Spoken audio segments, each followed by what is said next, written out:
Students, बाल मंदिर के इस यूट्यूब चैनल पर आपका हार्दिक स्वागत है।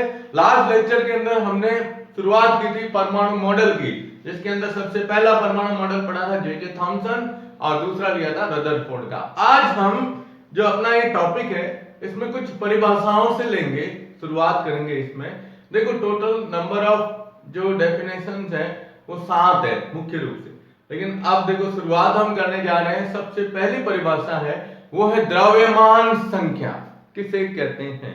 चलिए सबसे पहली परिभाषा हम लेते हैं द्रव्यमान संख्या। क्या नाम आता है? द्रव्यमान संख्या। ठीक है, कोई भी परमाणु जो होता है, परमाणु, उस परमाणु के नाभिक के अंदर जो प्रोटॉन और न्यूट्रॉन की संख्याएं पाई जाती है, ध्यान से सुनिएगा, एक परमाणु के नाभिक में उपस्थित या पाए जाने वाली प्रोटॉन और न्यूट्रॉन की जो संख्याएं हैं उनका योग हमेशा द्रव्यमान संख्या कहलाती है। ध्यान है, ठीक है। चलिए परिभाषा लिखते हैं हम कि किसी परमाणु के नाभिक में उपस्थित, परमाणु के नाभिक में उपस्थित प्रोटॉन और न्यूट्रॉन, प्रोटॉन और न्यूट्रॉन की संख्याओं का योग, संख्याओं का योग क्या कहलाती है? द्रव्यमान संख्या कहलाती है। द्रव्यमान संख्या कहलाती है। ठीक है, ये हमें ध्यान में रखना है। द्रव्यमान, परमाणु का द्रव्यमान कहते हैं ना, नाभिक के अंदर पाया जाता है, तो उसके हिसाब से हम इसकी परिभाषा लेते हैं कि परमाणु के नाभिक में उपस्थित प्रोटॉन और न्यूट्रॉन की संख्या को हमेशा हम द्रव्यमान संख्या कहते हैं। अब हम अगर इसको लिखना चाहे तो सीधा लिख सकते हैं कि द्रव्यमान संख्या बराबर क्या आएगा? प्रोटॉन की संख्या प्लस न्यूट्रॉन की संख्या, है ना, न्यूट्रॉन की संख्या। अब यहां अगर आप इसको संकेत के रूप में लिखना चाहते हो तो द्रव्यमान संख्या जो होती है उसको ए के द्वारा दर्शाते हैं, कैपिटल ए, बराबर प्रोटॉन की संख्या को जेड के द्वारा और न्यूट्रॉन की संख्या को एन के द्वारा, यानी ए बराबर क्या होगा? Z plus N. अब हमें अगर न्यूट्रॉन की संख्या ज्ञात करनी है ना, तो न्यूट्रॉन की संख्या ज्ञात करने के लिए इसको इधर लेके आ जाएंगे, सीधी सी बात है ना। चलिए तो न्यूट्रॉन एन बराबर क्या हो जाएगा? ए माइनस जेड। ठीक है ना, तो ये ए है, ये जेड और एन, ये आपको ध्यान में रखने हैं। तो ए क्या है? द्रव्यमान संख्या, जेड क्या है? प्रोटॉन की संख्या, और एन क्या है? न्यूट्रॉन की संख्या कहलाती है। तो ये आपको परिभाषा थोड़ा सा ध्यान में रखनी है, ठीक है ना। स्क्रीनशॉट ले लो इसका, फिर आगे अपन चलते हैं। ओके, चलिए अब दूसरी परिभाषा जो है ना वो इससे ही रिलेटिव है। चलिए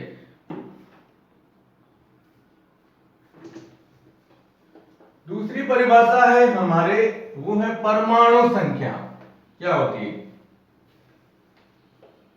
आप जानते हो ना परमाणु संख्या किसे कहते हैं?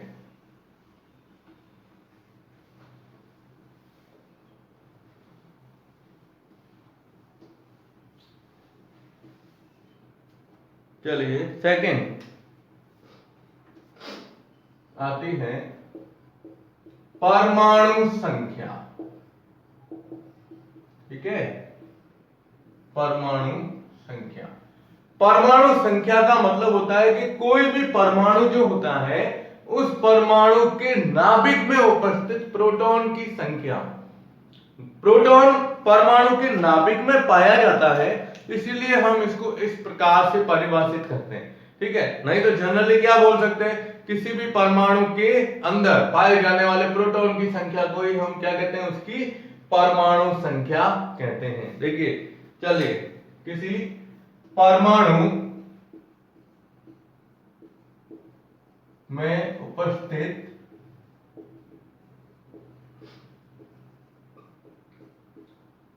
प्रोटॉन की संख्या, प्रोटॉन की संख्या को क्या कहते हैं? परमाणु संख्या कहा जाता है, परमाणु संख्या कहा जाता है।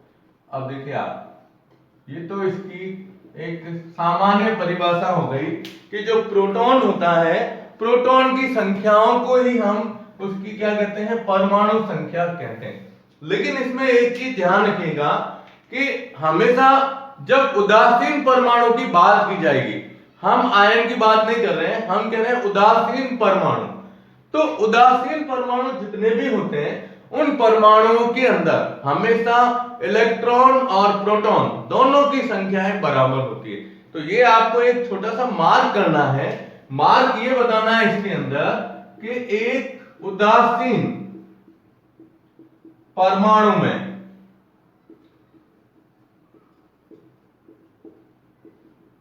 इलेक्ट्रॉन और प्रोटॉन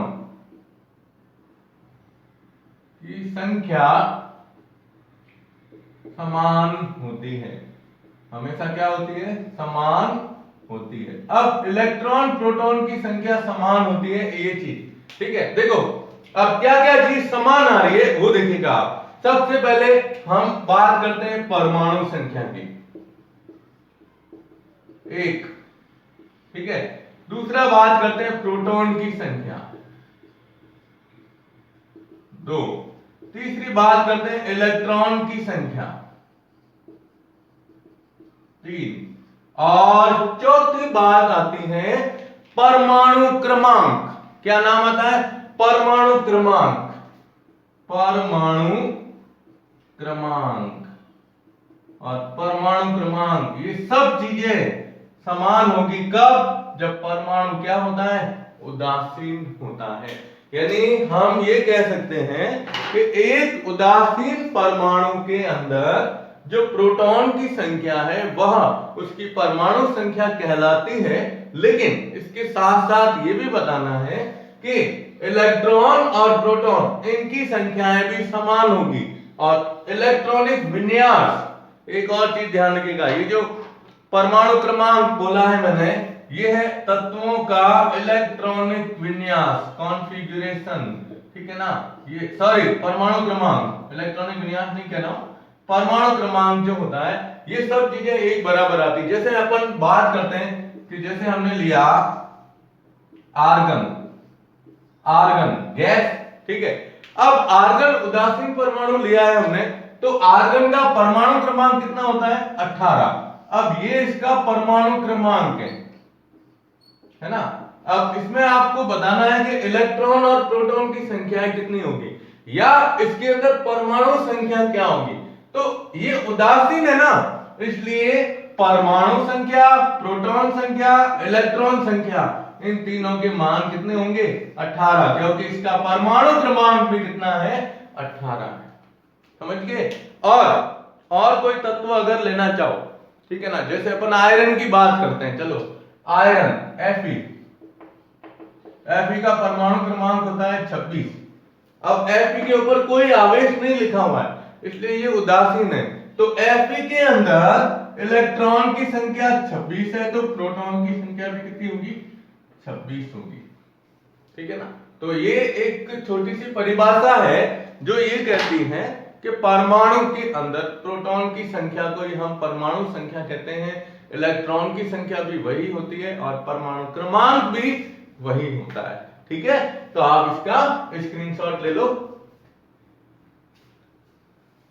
ओके, देखो अब पहले हमने परिभाषा ली द्रव्यमान संख्या की, ठीक है। उसके बाद हमने परिभाषा ली परमाणु संख्या की। चलिए अब इन दोनों से मिलकर एक और नई परिभाषा बनती है, उसे हम क्या कहते हैं? देखो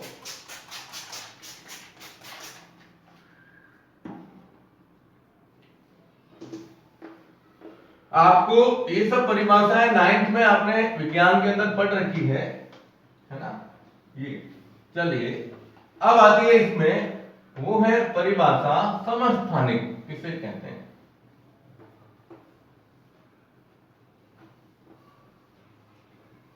क्या कहते हैं, समस्थानिक इसे कहते हैं।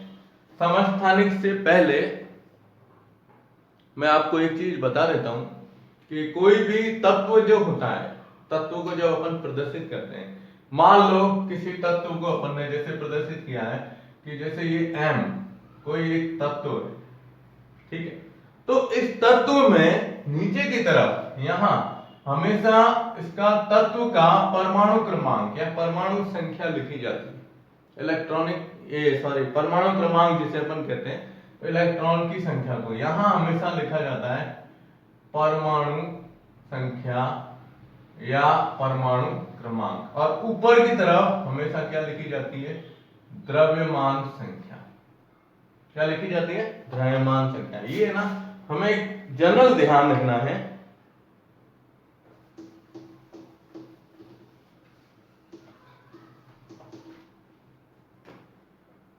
देखो ये तत्व है, इस तत्व में ऊपर हमेशा क्या लिखी जाती है, द्रव्यमान संख्या, ठीक है, और इधर हमेशा नीचे लिखी जाती है परमाणु संख्या, ठीक है। ये जनरली आपको ध्यान में रखना, ठीक है। अब हम लेते हैं तीसरी नंबर परिभाषा, वो है समस्थानिक। किसे कहेंगे, अभी अपनी क्लास ऑनलाइन की जगह अगर ऑफलाइन होती, क्लास में बैठे होते, तो आप में से लगभग सभी को पता है कि समस्थानिक क्या है। दो परिभाषाएं ली है ना, तो दोनों परिभाषाओं को एक साथ मिलाकर हम इसकी परिभाषा लिखते हैं। क्या लिखते हैं कि तत्वों के परमाणुओं में, तत्व जो होते हैं, तत्वों के परमाणुओं में यदि उनकी परमाणु संख्या तो समान हो, क्या हो, परमाणु संख्या समान हो, लेकिन द्रव्यमान संख्या भिन्न भिन्न हो जाए। देखो क्या कहते हैं, यहां पर परिभाषा हम इसकी क्या लिखते हैं कि तत्वों के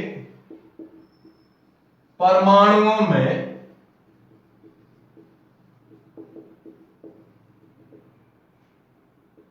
इनकी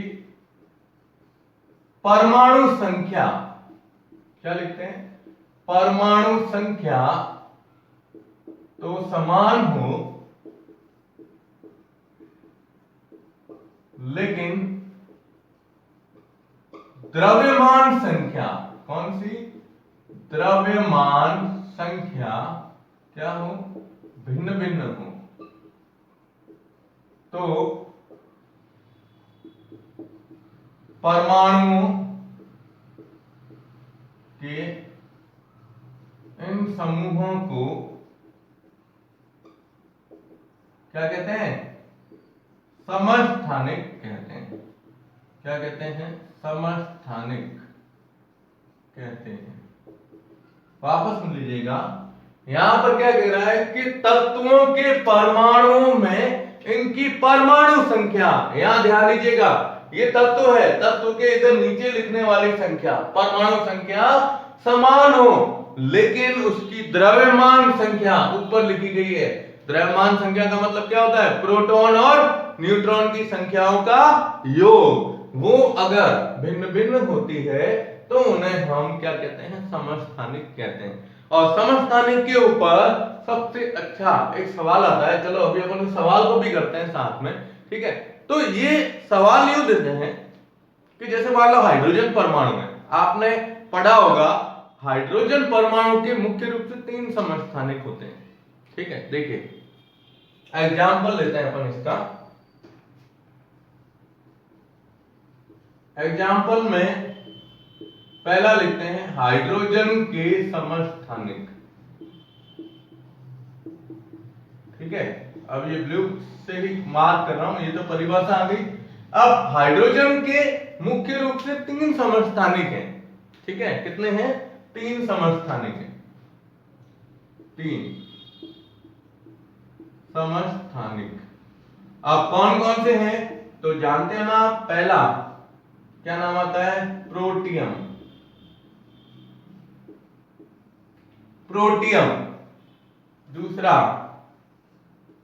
ड्यूटेरियम, क्या नाम है, ड्यूटेरियम।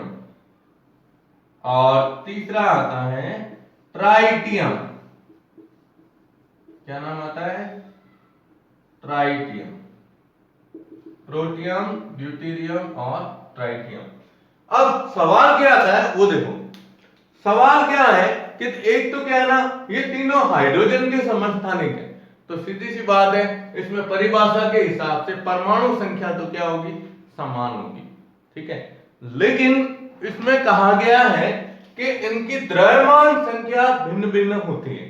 अब देखो हम क्या करते हैं, इसको सारणीबद्ध करते हैं, एक हल्की सी सारणी बना देते हैं ताकि क्या है आराम से इसको आप याद कर सकते हो, समझ सकते हो, ठीक है।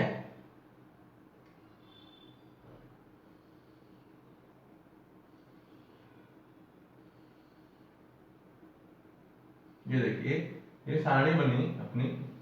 अब इसमें हम सबसे ऊपर क्या लिखते हैं वो देखिएगा,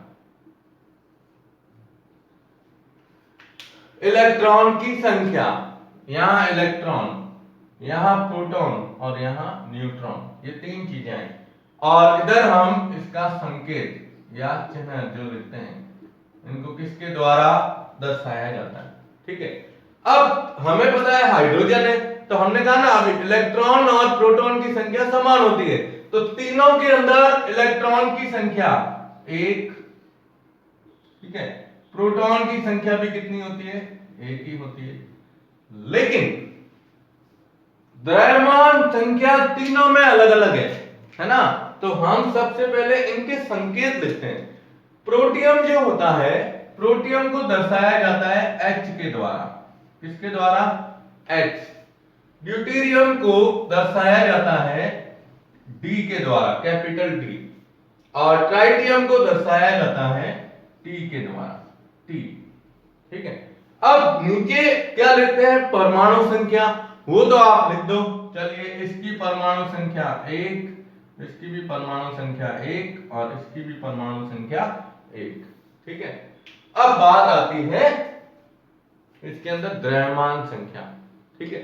इसकी द्रव्यमान संख्या 1 होती है, इसकी द्रव्यमान संख्या 2 होती है और ट्राइटियम की होती है 3। अब आपको इसमें न्यूट्रॉन की संख्या बतानी है, क्योंकि सवाल न्यूट्रॉन की संख्या पे पूछा जाता है। देखिए न्यूट्रॉन की संख्या निकालनी है तो हमने सूत्र लिया था कि जो द्रव्यमान संख्या है उसमें परमाणु संख्या घटा दो। तो इसमें देखो 1 और 1 में से 1 गया 0, ऊपर द्रव्यमान संख्या है मैंने पहले ही बता दिया है। अब ड्यूटेरियम में 2 - 1 तो कितना होगा? 1। और ट्राइटियम के अंदर कितने होते हैं? 2 न्यूट्रॉन पाए जाते हैं। तो ये हाइड्रोजन के तीनों समस्थानिकों का हमारे लिए बहुत उपयोग है। कैसे? पहला हम क्या लिखते हैं? प्रोटियम।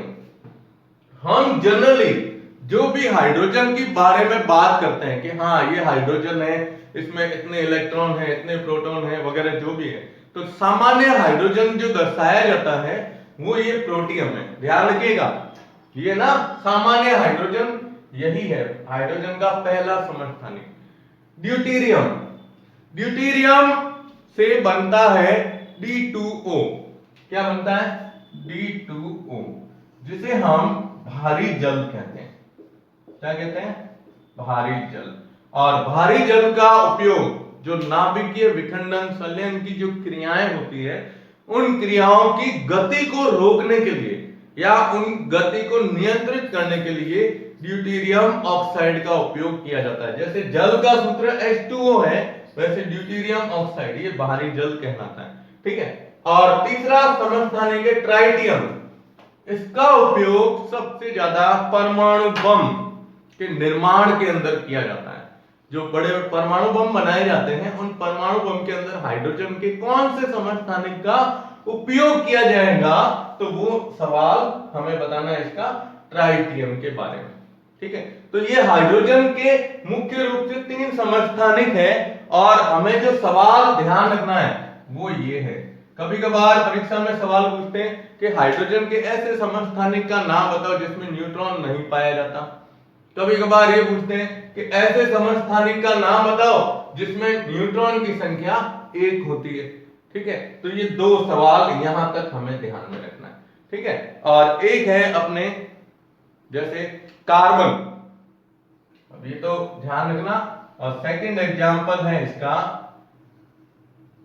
वो है अपने कार्बन के समस्थानिक। जानते हो ना आप, कार्बन जो होता है, कार्बन 12, कार्बन 13 और कार्बन 14 के रूप में लिखा जाता है। तो कार्बन के समस्थानिक जो होते हैं इसको यूं दर्शाते हैं, सी। कार्बन परमाणु संख्या तो तीनों में समान, लेकिन ऊपर 12, 13 और 14 इस तरह से कार्बन के समस्थानिक होते हैं। ठीक है, तो समझ में आया? समस्थानिक क्या हुए? परमाणु संख्या समान लेकिन द्रव्यमान संख्या क्या हो? भिन्न भिन्न हो। ठीक है, तो इसका स्क्रीनशॉट ले लो। ओके, और तीसरी परिभाषा आती है, वो है समभारिक। क्या नाम आता है? समभारिक। देखिए, ये इसकी विपरीत हो जाएगी।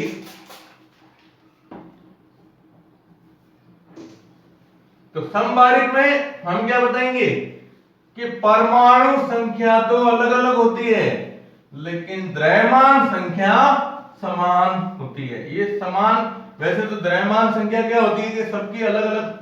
जनरली क्या होता है कि हम इन द्रव्यमान संख्याओं को राउंड फिगर में ले लेते हैं, है ना, लेकिन वास्तव में अगर अपन इनके मान देखते हैं तो वो पॉइंटों में आते हैं। चलिए हम तीसरी परिभाषा लेते हैं, तीसरी नहीं चौथी परिभाषा लेते हैं, वो है समभारिक। नाम आ रहा है समभारिक। ठीक है, तो समभारिक का मतलब ये हुआ कि तत्व, भिन्न भिन्न तत्वों के, भिन्न भिन्न तत्वों के परमाणुओं में यदि परमाणु संख्या क्या हो? भिन्न भिन्न हो, लेकिन द्रव्यमान संख्या,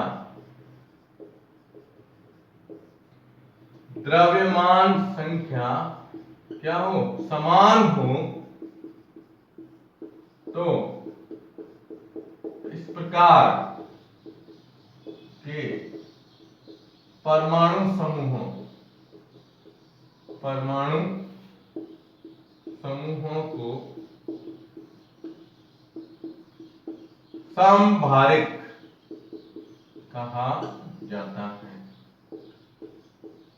आइसोमास बास के नाम से जाना जाता है। ठीक है ना, समभारिक कहा जाता है। क्या कह रहा है? सुन लो, वापस देख लो। ये कह रहा है कि परमाणुओं का समूह है, उस समूहों के अंदर परमाणु संख्या भिन्न भिन्न हो, यानी कौन सी? ये वाली संख्या तो भिन्न भिन्न हो, ठीक है ना, लेकिन ऊपर द्रव्यमान संख्या क्या हो? सबकी समान हो, तो वो समभारिक कहलाते हैं। परमाणु संख्या भिन्न भिन्न और द्रव्यमान संख्या क्या हो? समान हो। ठीक है ना, तो अब इसमें अपन को कुछ ग्रुप दिए गए, उन ग्रुप को हम ले सकते हैं। जैसे पहला ग्रुप है इसके अंदर, अब देखो एग्जांपल में पहला आता है आर्गन 18 नंबर, पोटेशियम 19 और कैल्शियम 20। तो नीचे तो क्या लिखते हैं? 18, 19 और 20। ये पहला एग्जांपल। ठीक है, अब नीचे देखो आप, परमाणु संख्या अलग अलग है लेकिन अब इनकी द्रव्यमान संख्या कहते हैं समान है। तो ये मान लगभग समान दिया गया है, वो है 40। ये 40, ये भी 40 है। ठीक है, और ये भी क्या आ जाएगा? 40। तो ये पहला समूह, फर्स्ट एग्जांपल हुआ जिसके अंदर आर्गन, पोटेशियम और कौन सा आया? कैल्शियम आया। ठीक है, दूसरा एग्जांपल नंबर 2, जैसे इसमें दिया गया है, वो है कार्बन और नाइट्रोजन का। हमने अभी कार्बन का एक समस्थानिक लिया था यार, कार्बन 12, 13 और 14, तो उसके हिसाब से। ठीक है, तो देखिए कार्बन और नाइट्रोजन ये लिया हमने। तो कार्बन में नीचे संख्या क्या आती है? 6, और इसमें क्या आती है? 7। यही है, 6 और 7। अब ऊपर द्रव्यमान संख्या इनकी कितनी हो जाएगी? 14। कितनी लेंगे? कार्बन 14 और नाइट्रोजन का भी कितना होता है? 14 के रूप में लिखा जाता है। तो दो एग्जांपल दिए हो गए। और तीसरा आप बता सकते हो इसमें लेड और बिस्मिथ का, पीबी और बीआई बिस्मिथ, ठीक है। तो इनके द्रव्यमान संख्या जो है वो तो समान होती है लेकिन परमाणु क्रमांक अलग अलग होते हैं। तो तीसरा एग्जांपल इसका आता है, वो अपन यहीं लिख देते हैं। सबसे पहले तो आएगा पीबी लेड और नीचे आएगा बिस्मिथ। जैसे दूसरा एग्जांपल, ये समूह है, इनको क्या अलग अलग बता दिया। तो लेड परमाणु क्रमांक संख्या 82, कितनी है 82, और इसकी कितनी है 83 बिस्मिथ की, ठीक है। लेकिन ऊपर द्रव्यमान संख्या दोनों की क्या होती है समान, वो है 210। कितनी दी गई है 210 और 210। ये क्या आते हैं सारे किसके उदाहरण है, पहला दूसरा और तीसरा, ये तीनों उदाहरण इसके अंदर आते हैं, जिसको अपन प्रदर्शित किसके द्वारा करते हैं समभारित, यानी भिन्न भिन्न तत्व। देखो तत्व सब में अलग अलग है, भिन्न भिन्न तत्वों के परमाणुओं का वह समूह, परमाणु के समूह है जिसमें उनकी द्रव्यमान संख्या समान आ रही है, 1 ये 2 और ये 3, लेकिन उनकी परमाणु संख्या क्या है अलग अलग होती है। तो उसे हम किसके द्वारा दर्शाते हैं समभारित के द्वारा दर्शाते हैं, ठीक है। स्क्रीनशॉट ले लो आप इसका। ओके, तो आज हमने मुख्य रूप से 4 परिभाषाएं पढ़ी है, और कल मतलब नेक्स्ट क्लास के लिए बहुत इंपॉर्टेंट है, जिसमें हम पढ़ेंगे सम न्यूट्रॉनिक, सम प्रोटॉनिक और सम इलेक्ट्रॉनिक श्रेणियां, ठीक है। तो बाल मंदिर बाड़मेर के इस यूट्यूब चैनल को ज्यादा से ज्यादा सब्सक्राइब कीजिएगा। धन्यवाद।